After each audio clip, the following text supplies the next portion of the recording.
but also he's kind of like the Renesmee of this movie. Oh, boy. Greetings and salutations, and welcome to Hacker Slash. If you're joining us again, welcome back. It almost feels like you're one of us now.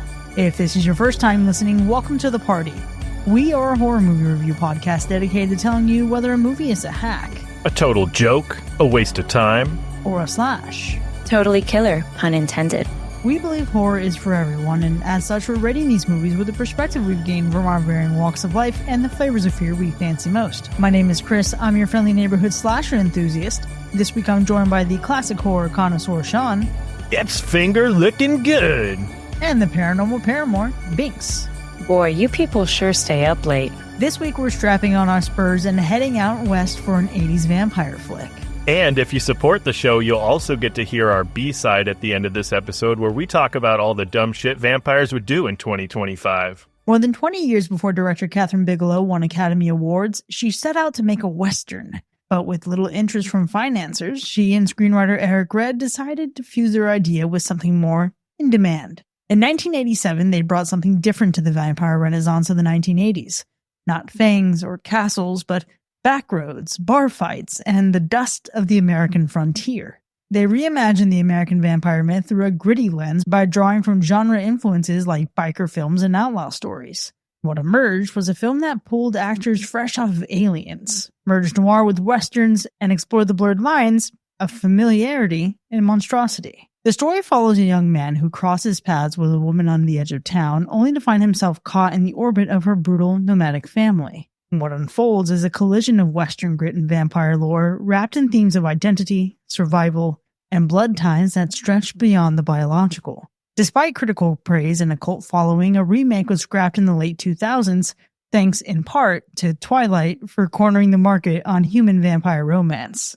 While there isn't a remake in sight yet, it's time we turn to the past, because this week we're talking about Near Dark. Who's seen this one before? I could tell you, I remember my reaction to seeing this pop up in the lineup because I remember watching this movie as a kid a long ass time ago, but I haven't seen this in probably 20 years easily, maybe even more. I'm not even sure. I have a faint memory of watching this movie, so I'm so excited to see how this one goes. Listen, selfishly, I just had been lighting a candle praying that we would do this because I've been dying to see this movie, never seen it. Definitely heard of it.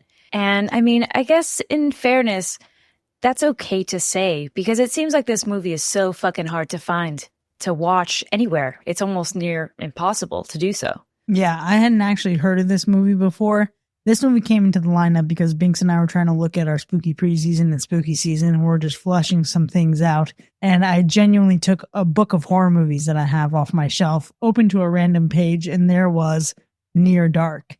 Now, looking at what the premise was, vampires, Bill Paxton, I expected it to be really good. I didn't know what to expect when I saw the word Western thrown out in there. But, you know, I can get down with a Western sometimes. Butch Cassidy, the Sundance Kid, Zorro, you know, I'm into it. All those. Yeah. I mean, listen, this is one of those cult classic horror movies that I think, you know, a lot of horror fans are really into. This is like a very liked movie, but it's definitely still feels like this underground film that a lot of people haven't heard of. This is a movie that was part of a new wave of modern vampire films. It's obviously we had Fright Night a couple years before this one, but the Lost Boys came during this very same summer. And so this is very much an early take on this modern resurgence of vampires at this time. So I was expecting this one to feel kind of nostalgic, but not in a way that, you know, the things within the movie are nostalgic. I was just thinking maybe watching the film would bring back memories of watching the film. You know what I mean? That would be nostalgic and just bring me back to all the times that I was watching this movie. Maybe the Lost Boys. I think I remember the most. Fright Night, of course. So I don't know. I was just expecting a really fun vampire film filled with nostalgia, but not because of the movie, because of maybe just it would bring memories back. That's fair. I think when we had done that little book thing, Chris, I didn't even realize that it was a Western until you had said that part. I think I had just heard that this movie was a cult classic, like you said, and it's just that it's vampires.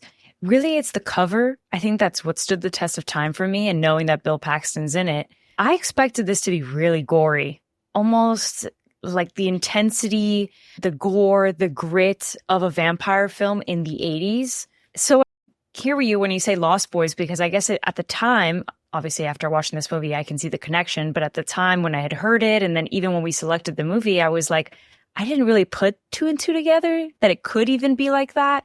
Then when I heard Western, I was like, damn, is this still going to be gory? I just don't see that in Western films. Then again, I don't consume that genre specifically very often. But here's what I will say. Catherine Bigelow. I don't know what it is about this woman, but I feel like I've got like 5 fun facts always stacked. One of them is that I share a birthday with Keanu Reeves.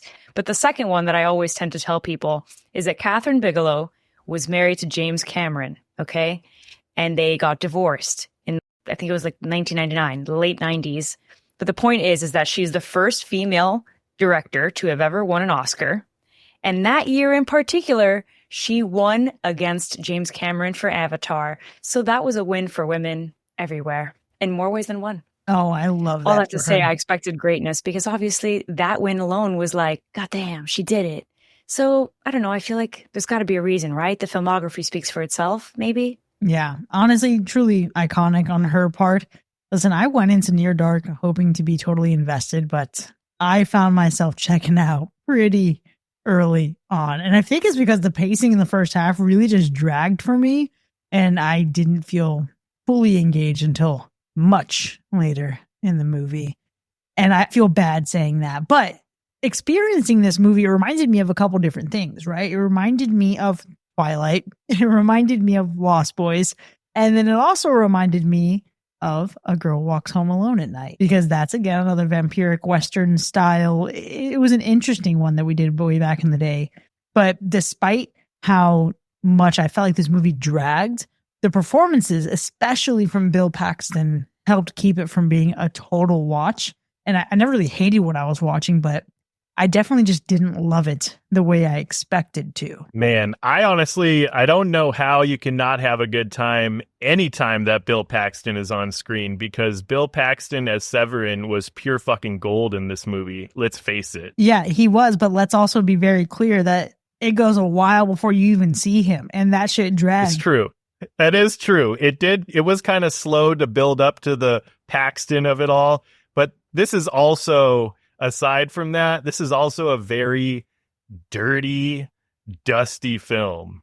You know what I mean? You can feel the sweat in this film. You can feel the blood and all of that cigarette smoke that's floating around in this movie. But there's also this haunting melancholy about this film. There are those undertones that kind of seep through. And I think this movie is also kind of like dripping with sadness and longing. There's depth to the story here if you're actually, watching this like story unfold. And I feel like you can feel the tragedy of immortality in this movie. I feel like, especially in May, which we can elaborate on a bit more when we get into characters, obviously in the spoiler zone. But there was a lot of stuff hidden beneath the surface of this film. Yeah, and a lot of it might have been grime, I think. I don't know. It's like you look at this movie and you can tell that they've got dirt underneath their nails for sure. But I guess that's effective, right? I feel like that's the point. I expected the grit, the gore, maybe not so much the gore when I ended up, start watching the film, experiencing it.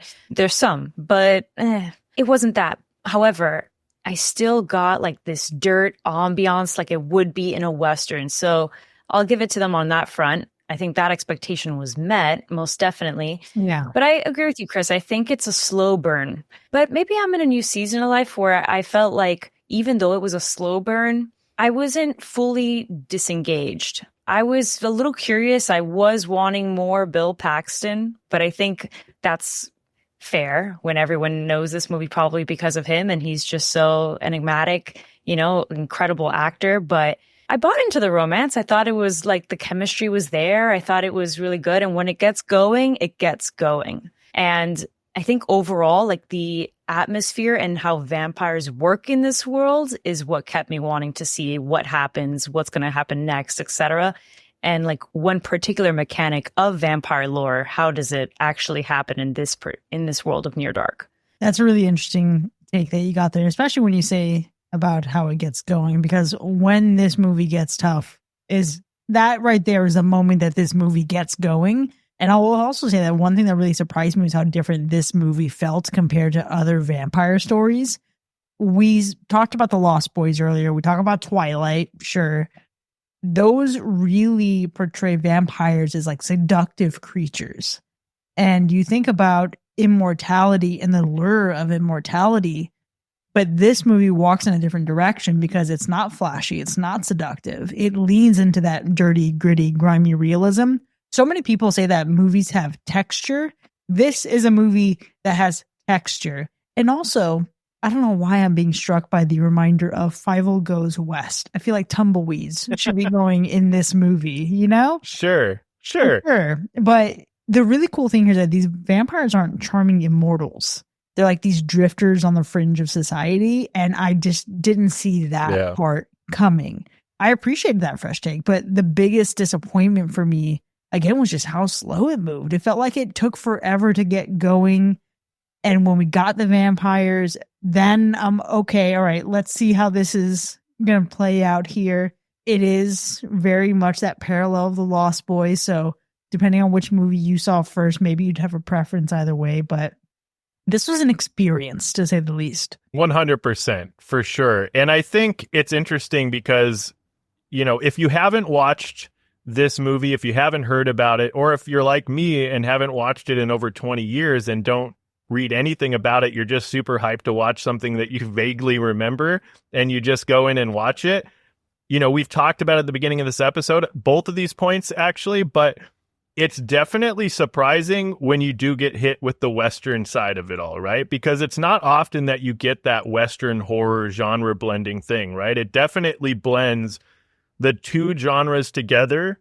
And when we think of movies that do this, this is definitely one of the few early ones that really modernized it before movies like From Dusk Till Dawn and things like that.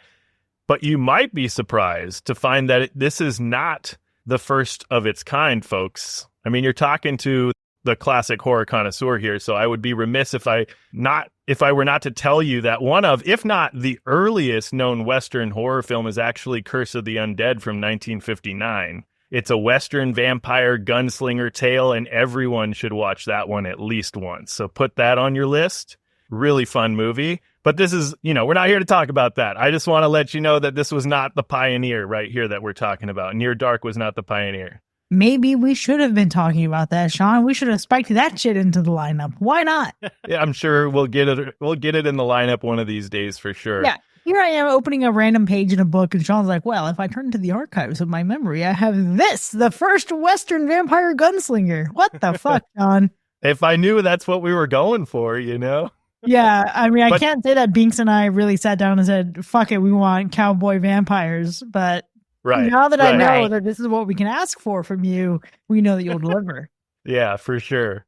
But it's not even that. It's not even just that I think is surprising. I think you mentioned earlier, like, this was around the time that we got Aliens 1986, right? And I think it's funny. And then Binks, you're talking about James Cameron being involved with Catherine Bigelow. And you might see a fair amount of actors in here that were also in Aliens 1986. And that's because future husband of Catherine Bigelow at this time, James Cameron, suggested using some of his cast, which was indeed used. So you can see a lot of those actors that you saw in Aliens. You can even see a theater showing Aliens in the background of this movie at some point. So they were really like plugging in the movie within this movie. So that was kind of interesting. But aside from those two facts, let me tell you something. You know what the most surprising thing is in this movie? Maybe disappointing to some. Maybe. The word vampire is never used in this movie. And there are no fangs featured in this movie. You will not see any fangs in this movie. That's not a spoiler because vampires are in this movie. But let me tell you, they do not acknowledge the term vampire, and they do not show any fangs in this movie. So I thought that was very interesting and very surprising for a vampire film. And it really sets it apart from the rest of the films that were coming out around this time. Wow. But you know what's funny is I was going to talk about how I don't know if it's necessarily a disappointment It's more of a surprise, a little bit of a disappointment. I was going to talk about how the film kind of walks you through this experience of coming, around this group of vampires, right, etc. There are vampires in this world, sure. But the way that the vampires are described, the way that they act, the way that they look, you said it earlier, Chris, they're not the stereotypical vampires that we see in media. They're not sexy, alluring. They very much look like you and me. Well, I could be sexy and alluring, but you know what I mean? Like it's just like they look very normal. And you say that they don't have fangs and all of this. And I'm like, yeah, I guess that's kind of it, right? Like they are very good at looking very normal, surface level. You would never suspect, aside from maybe just their debauchery, sure. But then I can't help but feel like, so then what's the appeal? That's maybe the slight twinge of disappointment where it's like, why would I want to be one then, in a way, if you are very much common or look common, I suppose, or don't really have that much of I guess, like an attraction, an allure, superpowers? I don't know if we even want to call it that, It didn't seem like any of these people were doing it because they wanted to necessarily do it. Like they just, they got nipped, they got bit. And so it's almost like you fall into this crowd of people and all of a sudden the peer pressure gets you, And really the peer pressure, that is the real scary shit in this movie. Say no to drugs, folks. Say no to peer pressure. Say no to people trying to control you or do any other manner of thing. You don't deserve that. But apart from that, I wouldn't say this movie is even in the least bit scary. I think it can be unsettling in some ways, in a very be careful who you go into a bar with kind of way. But I think where this movie also kind of falls is that the horror takes a backseat to other genre elements. It blends that in Western, that noir, those tones in this way that it really mutes the intensity of the vampires. It mutes the intensity of the horror. And while there could be a few disturbing moments, if you're coming in looking for a good scare, this is not the one that's going to do it for you. It's going to have you hoot and hollering in different ways or feel like a very adult vampire story, but nothing that's going to give you a big spook. I agree. No big spook here at all. I think that, like I said earlier, I was even expecting a lot of gore and blood, and sure, there is that, but it's nothing that I think would make you cringe to an extreme. I think you'll be just fine, even if you are someone who doesn't consume horror that much. It's just not really that scary. And I don't even really think that I was intimidated too much by everyone, except for potentially Bill Paxton at times, but he also kind of looked just cool. Right. So that one's also a tough one. Again, the Lost Boys of it all, because I also feel that way about the vampires in that film, but there isn't too much intimidation either. So I would not be concerned about watching this movie. And what I will say, the caveat is that maybe if I had seen this film in a different format, maybe I would have felt a little bit slightly differently about some of the scenes that are more dimly lit, etc. But yeah, you'll be fine. If you don't like scary movies or you're very scaredy cat, you'll be okay. I promise. I want to generate a petition. Not that there's anything wrong with Kiefer Sutherland, but let's have Bill Paxton as one of the vampires in Lost Boys. I think that's the movie everybody needed. Man, I mean, I'm here for that 100%. No offense. Yeah. No offense, but I am here for that for sure. I agree. I think it's not there's not a lot of traditional fright factor in this one. Let's just be honest. And it is, to your point, Chris, they're blending two genres. So are they leaning heavier into the Western at times? Is it taking away from the horror of it all? There are no jump scares. There's no, monsters jumping out at you per se, although we have vampires, obviously. There's no creepy ghosts. There's no haunted tropes, right? You're not getting that kind of thing from this movie. It is a dark movie. It is a dirty movie, right? You feel the dirtiness of this movie, but what this movie does have going for it, I think, is the unpredictability of the vampires. I think the atmosphere does make this movie a little bit, I would say, maybe creepy, not scary. It does have that vibe to it, but because it's blending those two genres, it maybe takes away from the scare factor, but I think it did do a really good job at blending those two genres together. I really, really do, because you have all of the tropes of a classic Western movie with a group of bandits moving from town to town and fucking shit up, right? Like that's what you're here for in a Western. And you get that in this movie. And then you get that perfect blend of just enough horror mixed in there with the whole vampire theme. It's not over the top. And I feel like it's not the formula, because the formula is, I feel like, yeah, it's not that the formula is unfamiliar, right? Like the formula is something that you've seen before, but it's the way that they tell the story. It feels fresh, especially for its time, right? We're talking about 1987. It's that blend of genres and its ability to stand out in a decade that's saturated with flashy vampire flicks. So if you can do that, I think it got some originality points for sure. I think it stands out a little bit, but the idea of blood transfusion and things like that, which we can elaborate later in the movie, like that did not come from this movie. That came from Bram Stoker. That came straight out of the Book of Dracula. And that's on period. Just kidding. Well, not really, because you're right. Quite literally, you're right. Yeah, there's lots of particularities that, of course, come from text. But I think, like we've said already, I'm going to give my girl some props because although I did not know that this is not a pioneer for vampire Western films, it is in my world and my truth and my reality. So maybe for my generation, this is what we're thinking of at default, right? So I think that it's incredible to blend this genre. I think that at the very least, the approach of the vampires, like I said, it's not so much a disappointment as much as it is a surprise and a question mark that I kind of like, because at the very least, although this is not a movie that's supposed to facilitate deep thought, I did question. I was like, why would you really want to be one? And to your point, Chris, you're right. I hadn't considered it. It's like, I don't think anybody really does. Why? Because you're right. Why would you? You kind of just fall upon it. You become a victim of it and you get scared about not being it if you've been it for so long, right? So I think that's really cool, because if I really were to spiral, I'd probably think like, damn, are there people that are vampires walking around me right now? And you got energy vampires all around you, a la What We Do in the Shadows. And the other thing is that these are the kind of vampires that you fucking end up cursed to live eternity with if you're a people pleaser and you can't say no to anybody. If you can't set boundaries, these are the vampires that you're stuck with.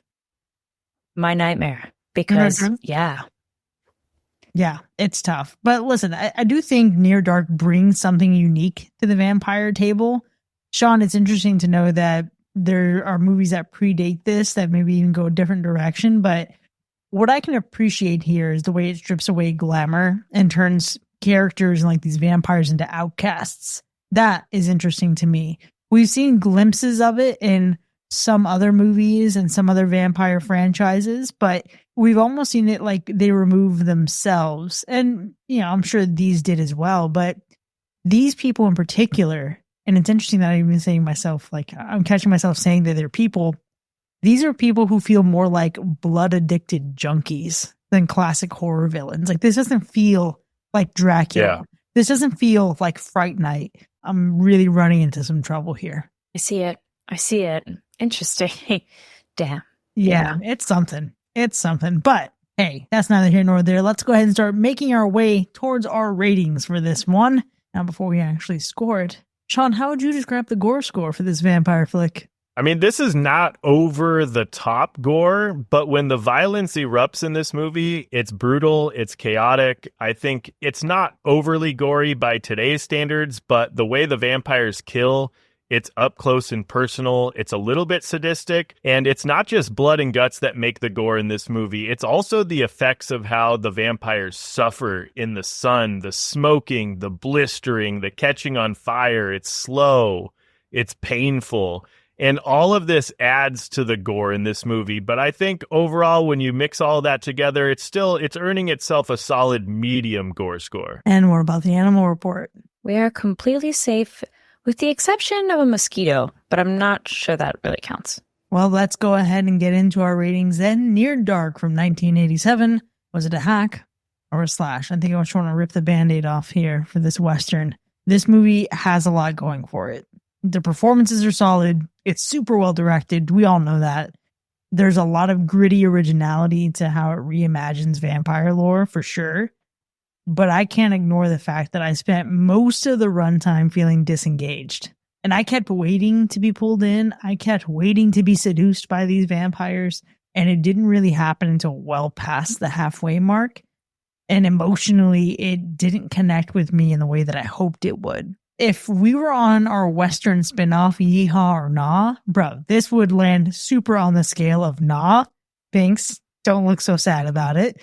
But I have to respect how much this brings to the vampire conversation.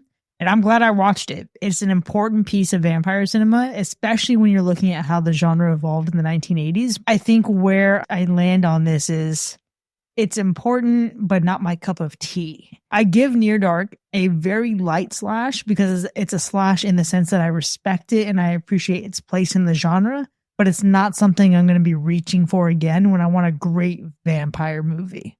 Woo. I just want to say that my reaction was mostly because you said our spin-off show Yeehaw or Nah, and that has to be a highlight of the year. I 100% knew that's why you were reacting that way. We need to now do a spinoff called Yeehaw or Nah. It's brilliant. It's fucking brilliant. It's just incredible.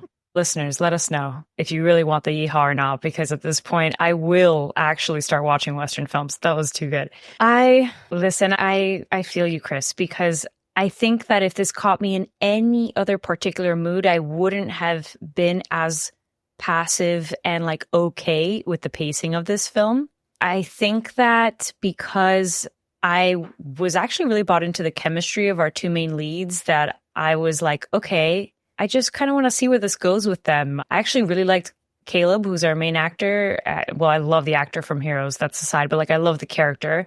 And I was like, okay, let's see what happens here. I'm very interested because a male lead that isn't so enticed or compelled or wanting to be a part of the vampire community for its attractions and glamour and glitz it's interesting, and it's something that we don't really see very often. I think that what we see like in terms of vampires in present day media, it lends itself to like this male toxicity and all of these like tropes for men in media. So it's like, okay, we're actually seeing something that's very different than that. It's the antithesis of that. So I loved it, right? And I thought like, okay, that's enough to buy me in. I liked that the vampires just weren't like most vampires that I've like read or seen in TV, with the exception of a couple of things, sure. But I don't know. I think that it was like entertaining enough. I thought that it was okay. And although I watched it in a particular platform, we can say, that didn't really lend itself to like make the film look the prettiest or let's say like really pump up the production value. I do know that that's because it's just a really fucking hard movie to watch anywhere. So if I owned this on DVD, I'd probably love how it looked even more visually and would have been more bought in. So I'm not gonna like downplay or rather I'm not gonna like give it negative points for that. Instead, I'm gonna give it a slash. Maybe in another time I would have felt a little bit of a stronger slash for this, like most people do about this movie. But for right now, it's still a slash. It crosses over the line. I had a good time with it. It's not like the best thing I've ever seen, but it was fun. It was okay. Man, I feel like this movie is just getting by. You know what I mean? Just slipping by on this slash train here. But let me tell you, Near Dark isn't your average vampire flick. I feel like it trades fangs for dust and diesel. It's an absolute cult classic. This is one that I know a lot of horror fans really cherish, and yet a lot of people also haven't heard of it at the same time. It's a very interesting film. The way that Catherine Bigelow blends the Western and horror genres into something lean, mean, deeply tragic. I feel like it's not over the top, but when the violence hits, it hits hard. The romance bleeds tragedy. The vampires are more like backwoods predators than gothic aristocrats, right? They're not like these like really cunning vampires. They're, to your point, Chris, earlier, they're just these people that are like drifters that are kind of shady characters. You know what I mean? And Bill Paxton absolutely steals the show as Severin, the bloodthirsty lunatic with a ton of swagger. Much like the violence, there isn't a ton of gore, but when there is, you definitely feel it. There's something about the way that the sunlight sizzles. It's not the easiest movie to find, to your point, Binks, but it is a hidden gem. And I think there is a lot to enjoy in this movie. And I feel like this vampire Western, it does burn slow, but it bites hard and it really sinks its spurs into you. So for me, it's a throat-slicing slash. I just want to point out that this movie is also another great candidate for He Did It All for the Nookie. Quite literally. And with that, Near Dark has earned a universal slash. If you've seen it, let us know how you'd rate it. Join the conversation for free in our Discord server. If you haven't, good luck finding it. We'll try to link a few places here in the episode description. But stick around, because after the break, we're going to enter the spoiler zone. We're going to talk about the unforgettable massacre, the film's take on vampire mythology, and whether this outlaw family dynamic actually delivers. We'll see you in a bit.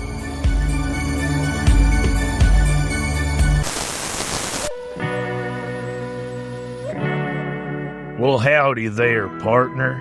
This week's episode of Hack or Slash is brought to you by The Bloodshot, the only dive bar where the beer is warm, the patrons are cold, and the windows are always blacked out. Nestled somewhere between a Dust Bowl and damnation, The Bloodshot is your late-night pit stop for hellraisers, hitchhikers, and God knows what else. So whether you're fresh off a highway massacre or just trying to unwind after a long night of necking, we've got something on tap that'll make your fangs tingle. Slide into a sticky booth, let Severin DJ from the jukebox, and enjoy our house special, the O-negative old-fashioned. It's smoky, it's bloody, and legally questionable. And don't worry about bar fights. They're encouraged, because at the Bloodshot, we don't judge, we don't card, and we definitely don't do daylight. The Bloodshot, where last call is just before sunrise, if you make it that long.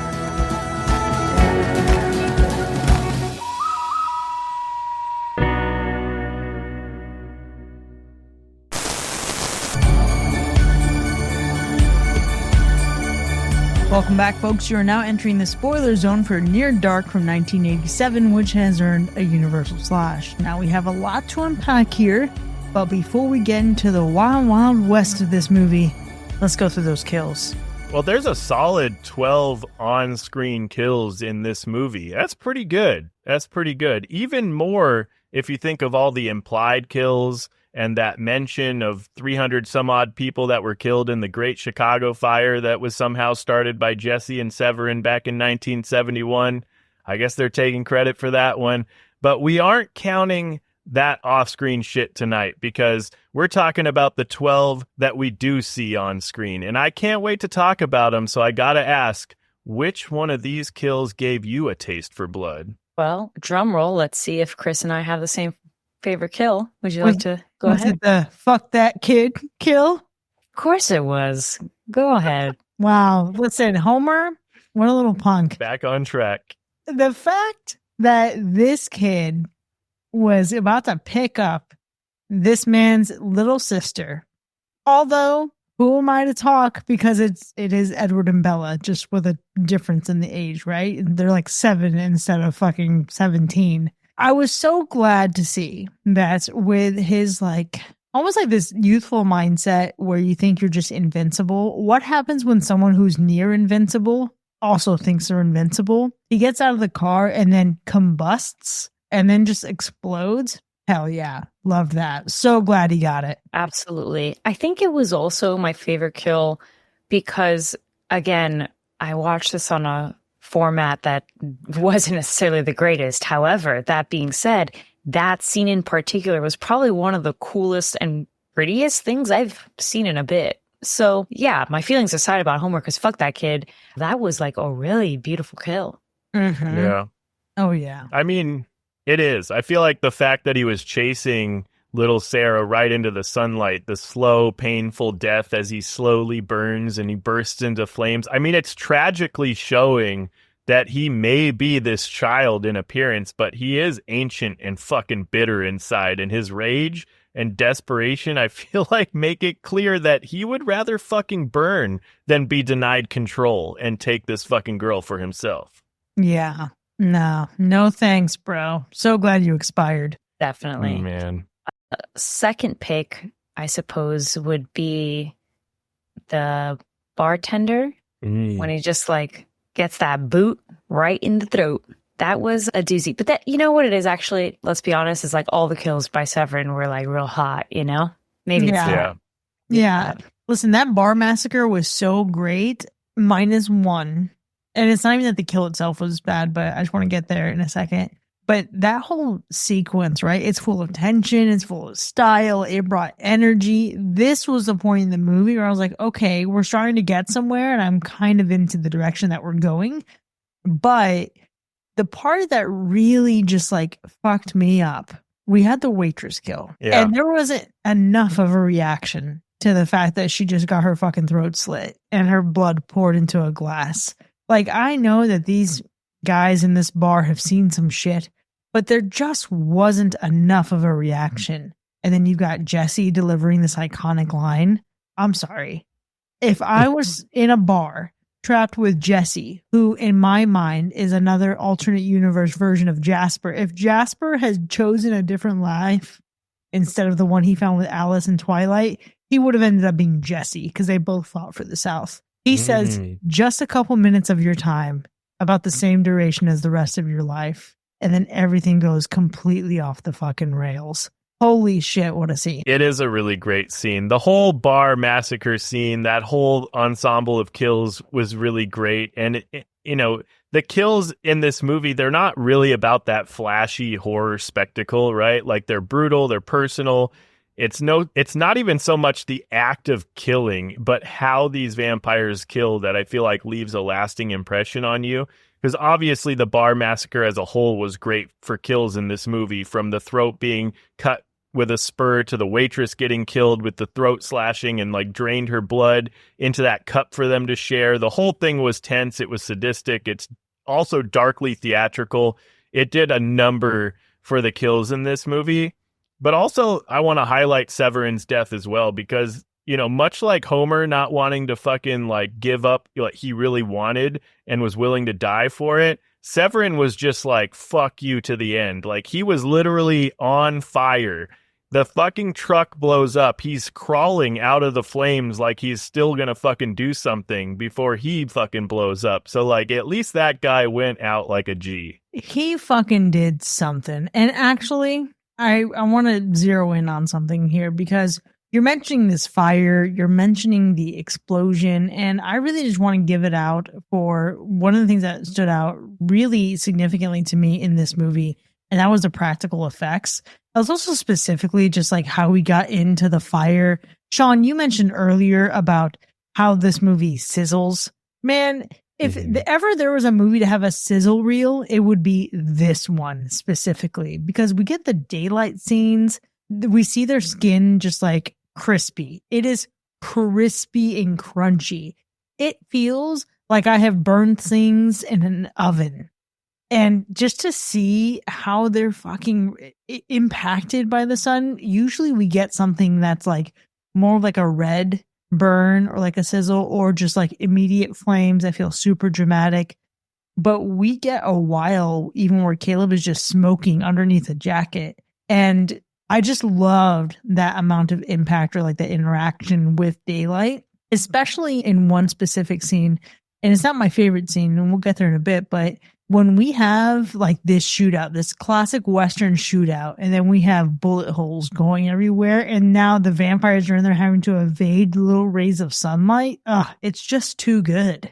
Yeah, I actually was going to highlight that too, in terms of like my favorite production element and visual aspect of this film is the like set design and the practical effects and the makeup department. Like, the whole freaking team, I think, did great. And that's where it's like, damn, seeing a remastered version of this film, or like on a 4K or something, would be incredible, because the fire is captured so beautifully that I wish I had seen it clearer, you know, that I just wish that I could have, because it's almost like I really could have felt that heat for sure. And then as far as the people goes, it's like we've been joking. It's like, man, you can tell that they need like several fucking baths.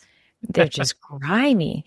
And so, sure, maybe I didn't get quite the gore that I thought I was going to get from this movie, but I definitely got the dirt, and I definitely got the Western like heat and grime and uncomfortableness, right? Like where I felt like I needed to shower. And again, I certainly would have felt even more that way if I'd seen a clearer picture and cut of this film, but it's incredible the stuff that they did for this time as well. Like the costume design too, everything is like tattered, and even his outfit from the very beginning, you said the smoking underneath. At the time, of course, I don't know why I didn't even fucking think of this. It's like, it's called Near Dark. And I didn't think that they were going to lean so heavily in the whole sun aspect of it, because quite honestly, that's not really like the biggest thing when it comes to vampire films. Like it's always just at night. You know what I mean? Like we always just see them at night, and we never really see them impacted by the sun.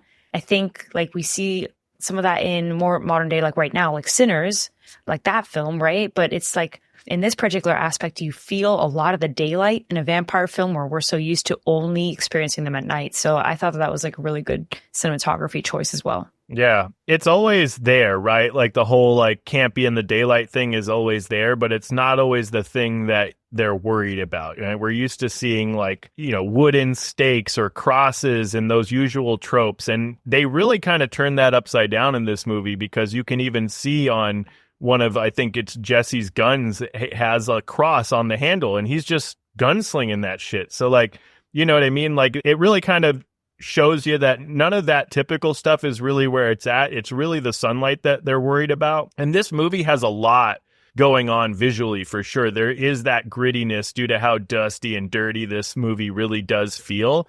But I have to take a moment to recognize the overall score and the choice of even just the licensed songs to throw in there, because the soundtrack for Near Dark was composed by Tangerine Dream, a German electronic music group, the same group that brought you the scores for Risky Business, Firestarter, mind you. But the score, it plays such a crucial role in setting this film's moody, dreamy, eerie tone. But man, it's not even just the score. The licensed music that they added in here was very, very thoughtful too, because songs like Fever by the Cramps help to really add a specific energy, almost grounding the vampires in this world that feels grungy and lawless and real, which really leads me to one of my favorite scenes. And I know we've already been talking about it, and it's probably somebody else's favorite scene. So maybe it's not, but I'm not going to get into all the details. I'll let someone else share maybe what they loved about this scene. But when we go back to that bar scene, the bar massacre scene, I got to highlight it because in this bar massacre scene, it uses music almost as a weapon. It's mixing Severin's completely unhinged energy with the Cramps' sleazy, rebellious vibe. And it was a perfect mix to really bring you that everything that you needed to feel in this scene.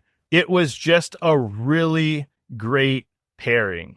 And that's what this soundtrack does. 100%, Sean. I also want to shout out the score, specifically in the opening of this film. There's like this really rhythmic pulsing guitar in that opening scene, and it hypnotizes you. It immediately sets that tone for something a little offbeat, a little bit weird. And yeah, you absolutely nailed it. The bar scene is one of the best scenes in this movie, not just for the kills, but for the vibe. I hadn't even considered and appreciated the music of it all.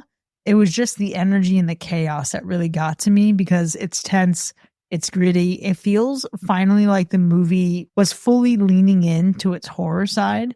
And it was like this perfect little microcosm of what this movie does well, which is being raw, stylish, and brutal. And I actually, aside from that, I even just want to highlight one of the quieter moments. There's a scene where May and Caleb are looking up at the stars, and she gives this little monologue about the light from the stars taking 1 billion years to reach Earth. And it was just this brief exchange, because it was the closest I got to feeling like, okay, I could get into this. She says, "You want to know why you've never met a girl like me before?" And it's because she's going to last. Like when that fucking thing finally falls after billions of years, she's finally going to be there. It felt like it was trying super hard to be haunting and poetic, but the execution, although it didn't land, the scene itself, like that romance, that innocence, that purity, but also impurity, it helped reinforce how far removed I think May felt from humanity. And it added this like ethereal texture to the relationship that I thought worked very well thematically. Both of you have like highlighted basically the scene I enjoyed the most from this movie. And I think ultimately what it comes down to is that I feel like a lot of the film is at a really good spot and safe space where I can like grab a little bit of something from each moment for sure, whether it is a kill obviously or it isn't. I really enjoyed not just when Bill Paxton is on screen at any point in time, sure, but I think it is actually when we have Caleb and May, because I don't know what it is, really bought into their chemistry. And I thought they were so like opposite to each other. And it was maybe the twilight of it all. I hate to say it, but maybe it was, you know, and I really felt like at least at the very end, you know, we've got her, you know, back. She's human again, you know, and she doesn't know what to do. And there's like this sense of fear and the safety that she's had is now gone because she's no longer a vampire, and what she knows, the people that she's been around are gone. You know, I can only imagine what that feels like. Because it's like when you said earlier, when you're a people pleaser and you're like, well, I'm just going to stick around with the people that I know and just keep doing the things that I know. And I'm afraid to deviate.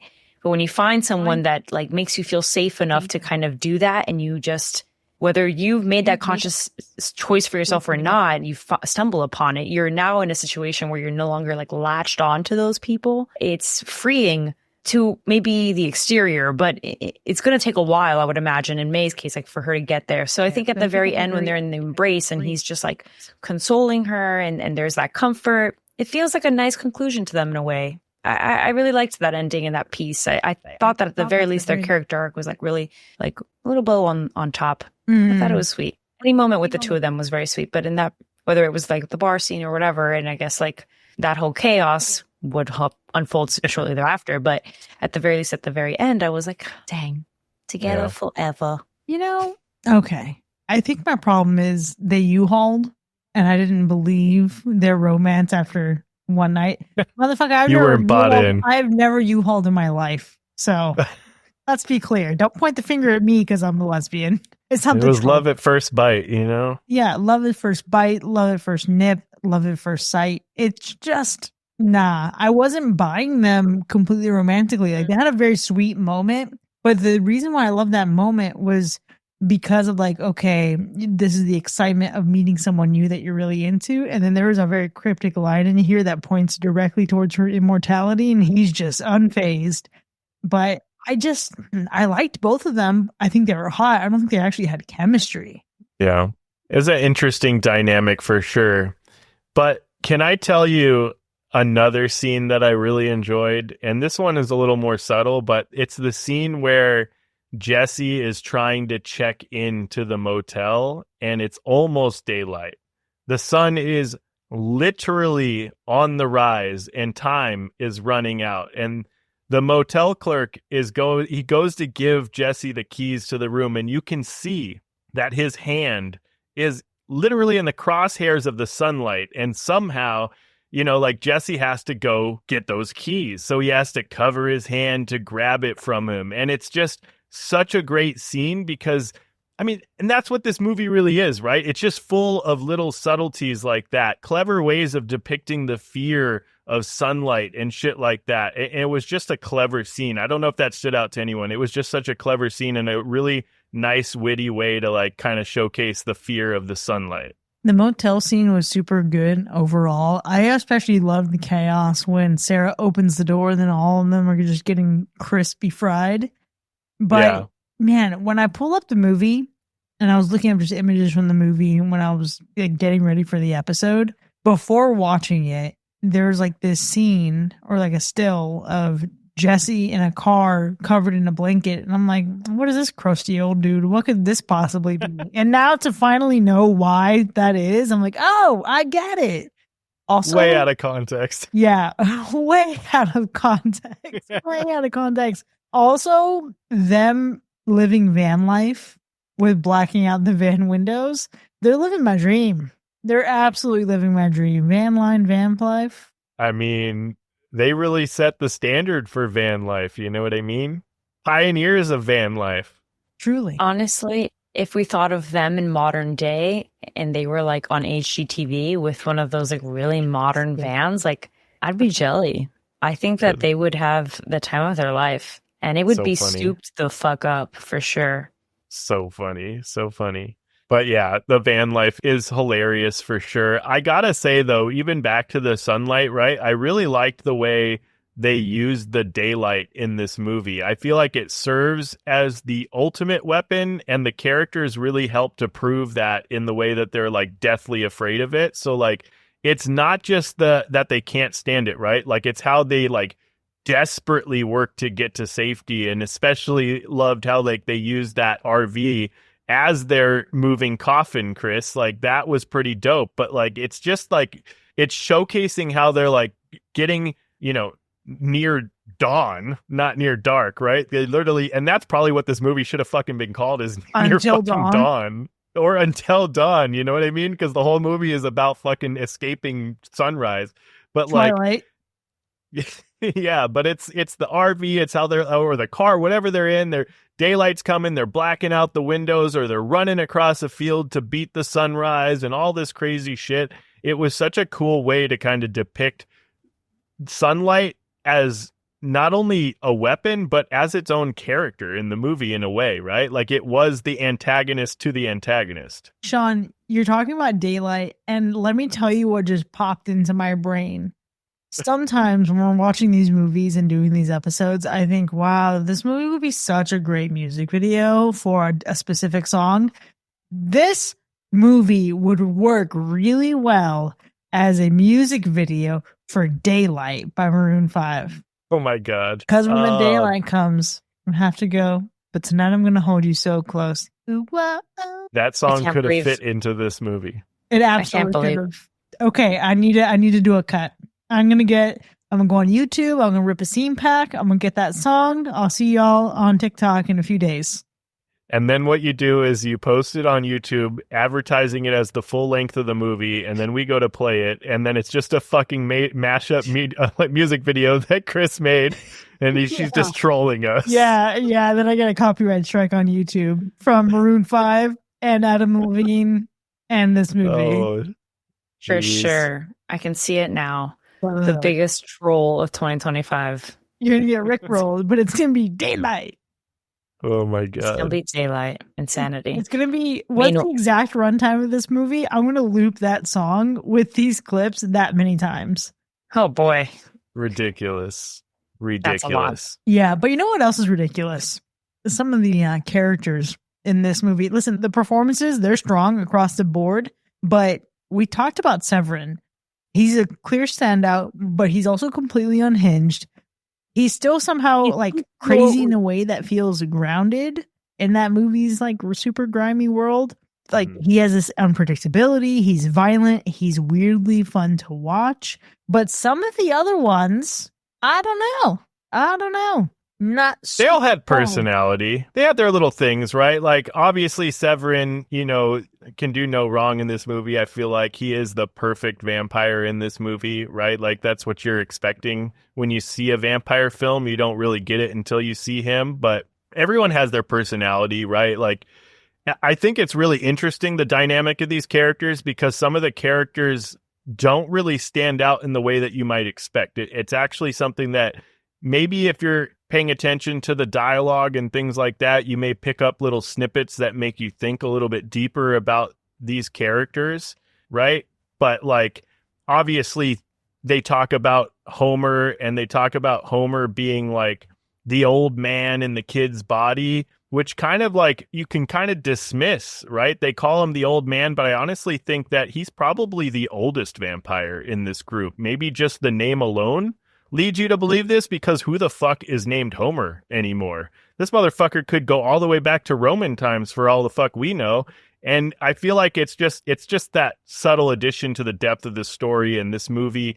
But I feel like it's so good and it's so interesting because I feel like this poor guy, Homer, I mean, like, even he's basically Claudia from the Vampire Chronicles, right? He basically got Claudia. That's what happened, if you really think about it. Like, he is the Claudia of this story.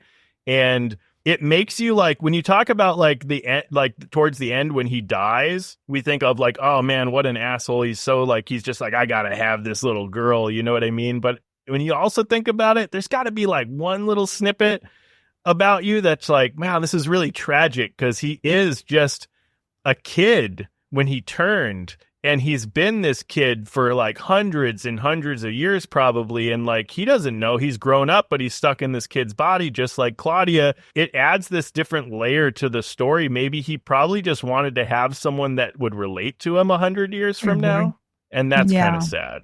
But also, he's kind of like the Renesmee of this movie. Oh boy. I feel like I can get what you're putting down in terms of Homer, but I can't help but think of Let the Right One In and the very big difference in their demeanor in comparison to Homer's. But also, I really hate that we bring up Twilight so much in this, and you know, at the end of the day, I start to think to myself, like, how many people confuse Catherine Bigelow with Catherine Hardwicke, the director of Twilight? Okay, actually, fair question. Fuck it, let's just do it right now, Binks. I've been begging you to ask you this question. I have been dying to sit here and matchmake with you because I want to know who the parallels are for you. Oh, God. Because I feel like Severin is like the Emmett. Or I think if you want to go not directly in the Cullen family, Severin would be the James of this movie. He's the James. Yeah. Yeah. Yes. Yeah. For sure. Caleb is obviously the Bella. May is obviously the Edward. Yes. Yeah. Well, yeah, for sure. And Jesse is Jasper, but also Carlisle. Hate it, but obviously. But there's not enough of them. You see, this is the problem with the characters too, is like, I wish that there was a little bit more. But is Homer Renesmee or is Homer like Dakota Fanning? You know what I mean? Whatever she was. Yeah. Okay, Yeah. Sean. Okay. Volturi. Yep. He's Aro. We need to look outside the Cullen family scope. You're right. Yeah. That's great. Yeah. Yeah. And then obviously Caleb's dad is Charlie. Yeah, for sure. For sure. Wow. When you really, but then I guess Bella doesn't have a sibling. Because I was going to say, at the end of the day, like, That's like Jacob Black. there is a lot of, I mean, like the closest we would get is Jacob Black.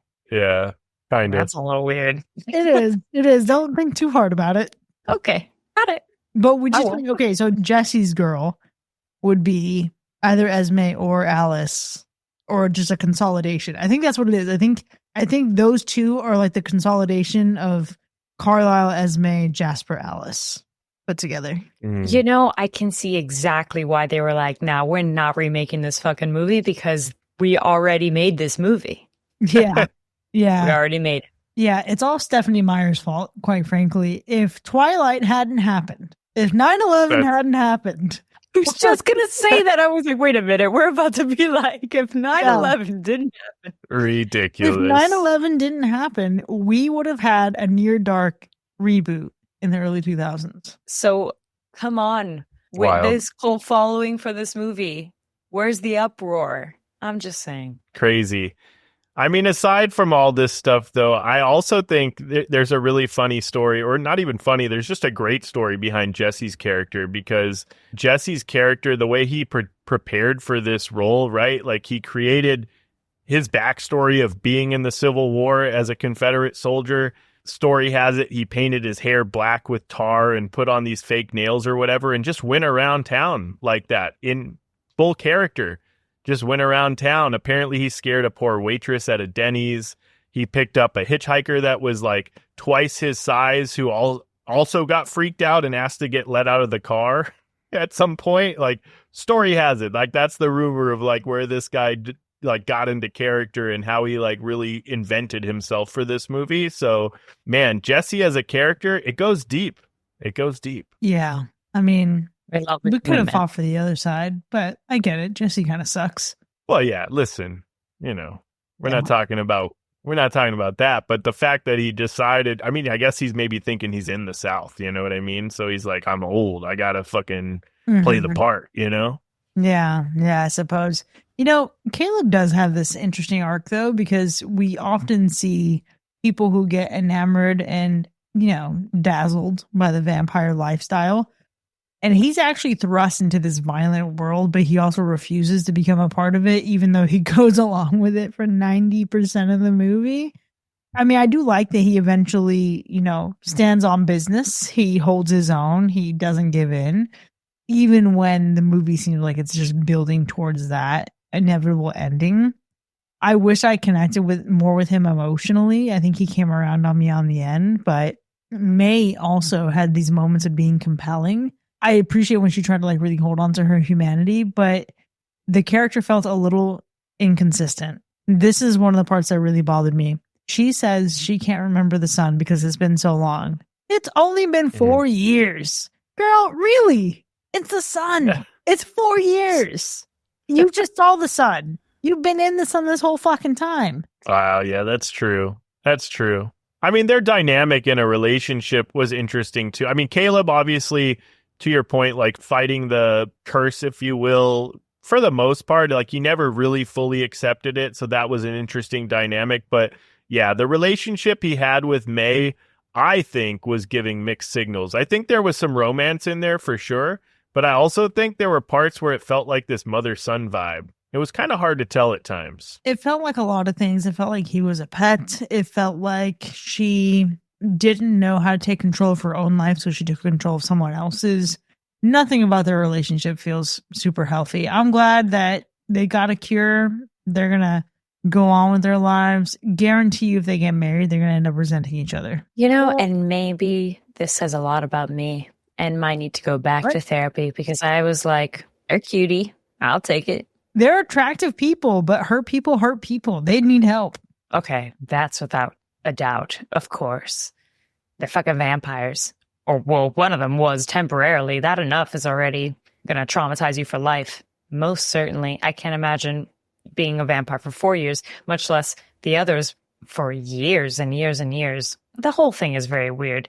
The whole thing is very fucked. And when you think about it, just to get a blood transfusion, just to go back, it's kind of strange that you could just do a straight a blood transfusion is not an easy task by any means, but the way this movie made it seem, it made it feel like it was a little too easy to transform back. It almost made it, which is also just an interesting dynamic for this film, right? It's no longer this eternal curse that you just can't escape from. It is very much reversible, apparently, right? And that is such an interesting thing. Yeah, I really want to point out here that Caleb's dad is a farmer, and Caleb's in the back of this truck looking at all these supplies that are conveniently there and says, "You ever transfused a person before?" What is this farmer doing that he's transfusing things? What? How does he have weird? You gotta save animals on the farm. You know what I mean? Maybe I thought for sure maybe a veterinarian. You know what I mean? Right. Like some kind of doctor for farm animals. But it seems as though he's also just made out to be a farmer. Maybe he's both, and that's fair. But it was quite the leap for his dad to just conveniently know how to transfuse people. Although, what the fuck am I talking about? I can't be mad about the transfusion. Edward sucked the venom right out of Bella in the first movie. The blood is clean. Man. You're killing her. And suddenly the blood was clean and perfectly fine. So we can't be too picky, folks. We really can't. And maybe that actually is the worst part of the movie is although I'll give it to them that they go about the whole vampirism and this idea that, to your point, Sean, it's not as big of a commitment as one may seem. It already doesn't seem like you've got too much of an appeal to be a vampire. But then on top of that, you just need a blood transfusion to go back. And it doesn't seem like it's entirely that difficult to do if you know how to do it. If you're a farmer, apparently you know how to do it. So I think that if I were to really think too much on it, this would probably be a big downer for the film. So I'm going to probably say it's the worst part of it because you catch anyone in the wrong mood and potentially someone who's super diehard about vampirism, maybe they would raise some questions about it, or maybe not. Who knows? But it's definitely convenient. I think convenient is the key word here. Yeah, what was inconvenient was this movie's pacing and how long it wanted to outstay its welcome in the beginning of it. This movie took way too long to get to where it was going. Like, there's a difference between a slow burn and a slog, and this felt in moments like it was getting towards the latter. So much of the first half is just like mood and setup. I felt what it was going for, but it didn't do enough to hold my attention, and I am so glad it managed to turn itself around. And I actually want to go back to what you were just saying, Binks. The vampire cure subplot, it just deflates the stakes, but it's no pun intended. Vampires are fucked because of how permanent their condition is. Like, they're stuck that way.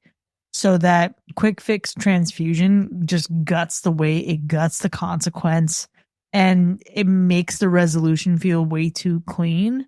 And it also just feels like, okay, you got no skin in the game. This feels like a free trial, except like instead of ever having to pay for this service, you're going to keep creating a new email address and just extending your trial indefinitely. Yeah. Did no one think of this before? That's what I'm wondering, because I feel like every single doctor in history going back to all these fucking like death plagues and diseases, the first thing they do is try to drain your blood or give you some different blood or something. I feel like that's always the thing. Sean, I want you to look at this fucking ragtag.